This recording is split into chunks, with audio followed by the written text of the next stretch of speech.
Hey everyone, welcome to Home Matters, the podcast where we help you make the most informed decisions for your home renovation and improvement projects. Whether you're swapping out windows, tackling a kitchen makeover, or getting a new roof, we've got the tips, the tricks, and the insights that you need.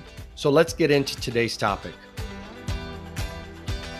Hello and welcome back to another episode of Home Matters.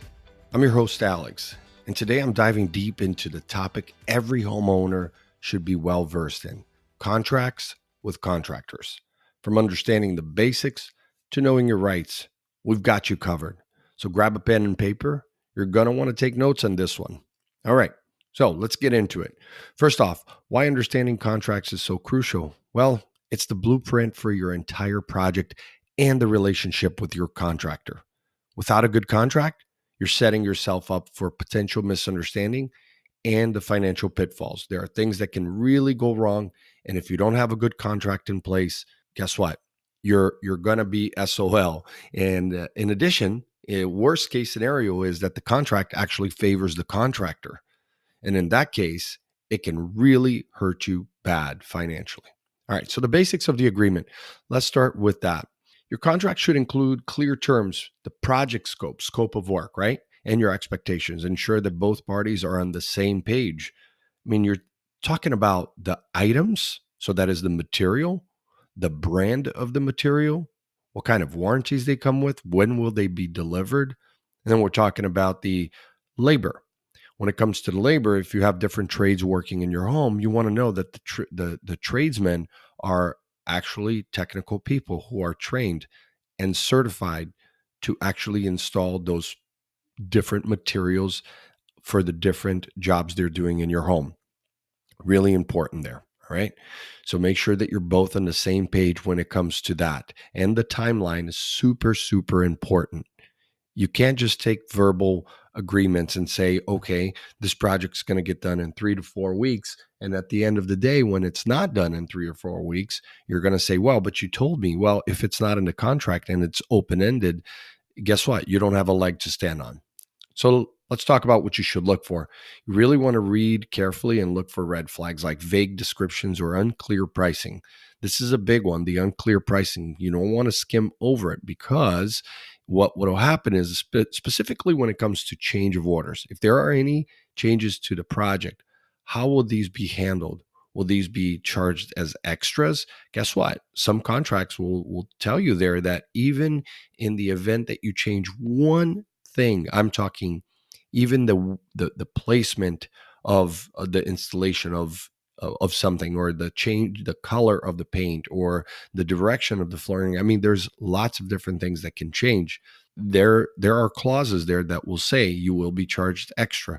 Perhaps they need to send a different crew to do the work. And this applies for everything interior and exterior of the home. And make sure you have drawings. Having drawings really helps put the wording, the text, with the visual as well.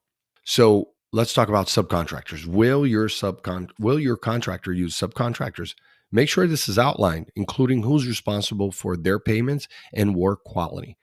What I've seen happen in the past is that a contractor will use subcontractors and not pay them. So if the contractor is not a is a dirty guy who is not paying his subs, guess what? At the end of the job, that subcontractor who did the work in your home could actually put a lien in your home. Now, this varies from state to state, but I can tell you horror stories where a subcontractor held a homeowner liable for non-payment and the contractor disappeared.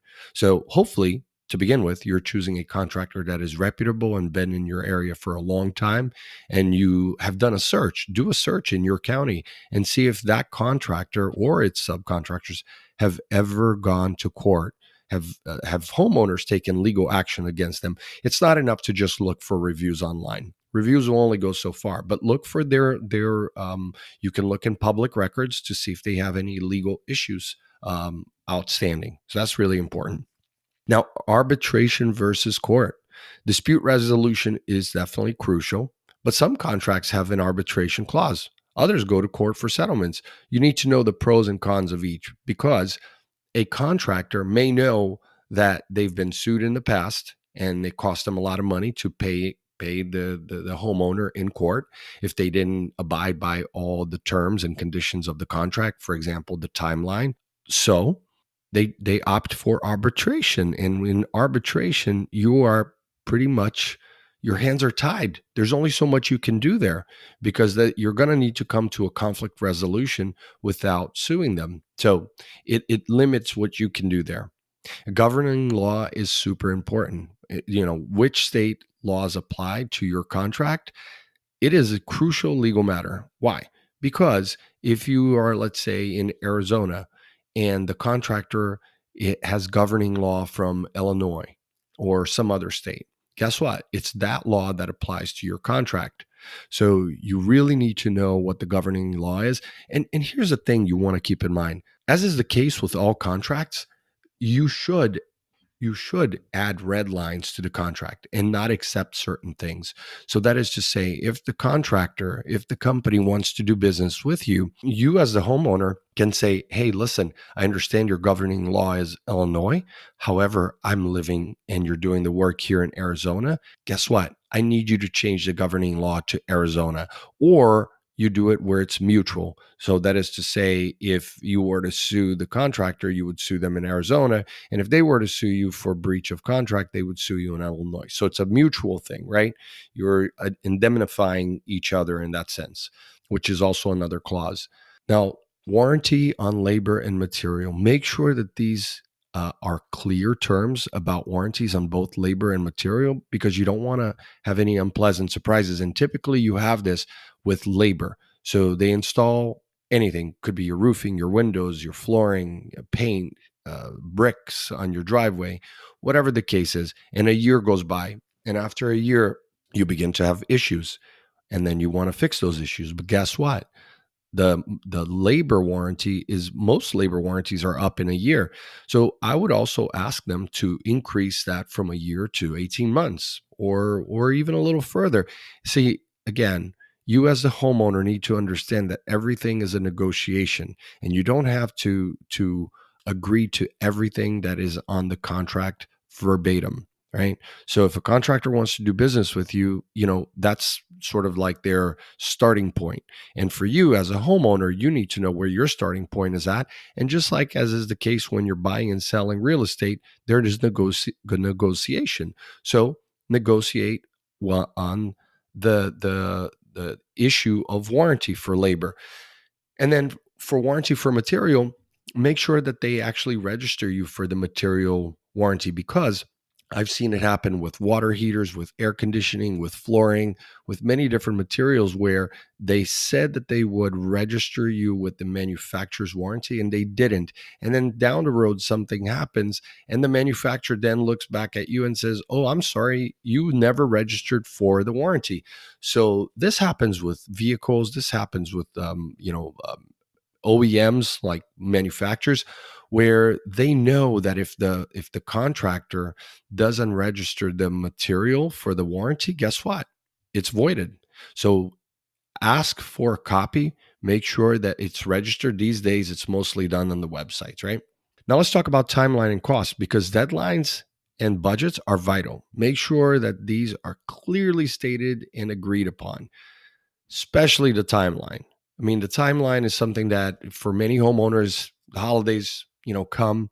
You think that the project's going to be done before Thanksgiving, and it's not, and then all of a sudden it turns into a nightmare, and you want to pay the contractor less, but you didn't outline that in the timeline. So put in a timeline that is reasonable, and then add some clauses there or an addendum to say what happens if they don't finish it in such timeline.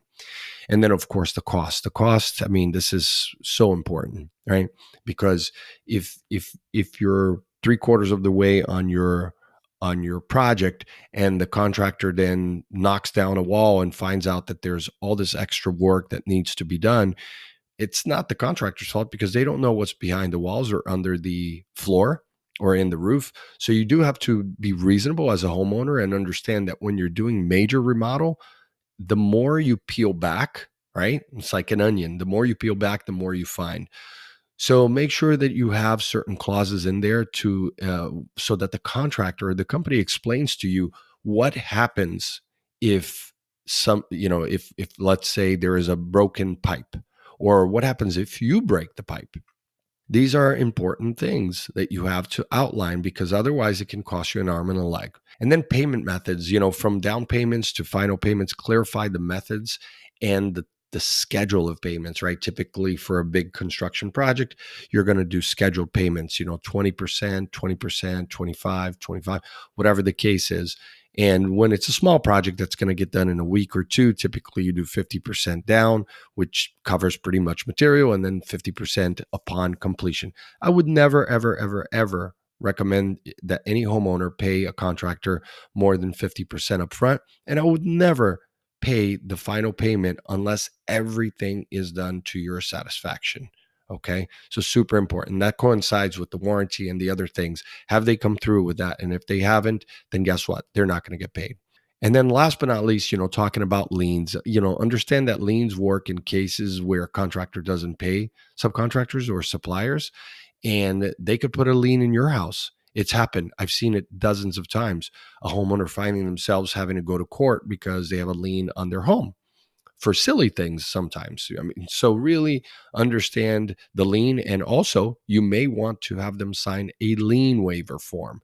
A lien waiver form just basically says they can't put a lien in your house no matter what. All right. So as far as resources for this episode, we've got the website, localcontractor.co. We've got a lot of blogs, a lot of resources there, legaladvice.com, contractorboard.org, the BBB, Better Business Bureau, and the American Bar Association for legal templates and advice. So those are all like the free different resources. We covered a lot today, but trust me, a well-understood contract can save you a lot of hassle down the line. And thanks for joining us today on the Home Matters podcast. If you found this episode useful, please share it with others who can benefit. Until next time, make your home matter. Thanks for tuning in to the Home Matters podcast. Remember, a great home starts with making smart choices. And if you enjoyed today's episode, please hit that subscribe button so you never miss out on a new episode. For more resources or to get in touch with a trusted local contractor, check out localcontractor.co. Until next time, take care and happy renovating.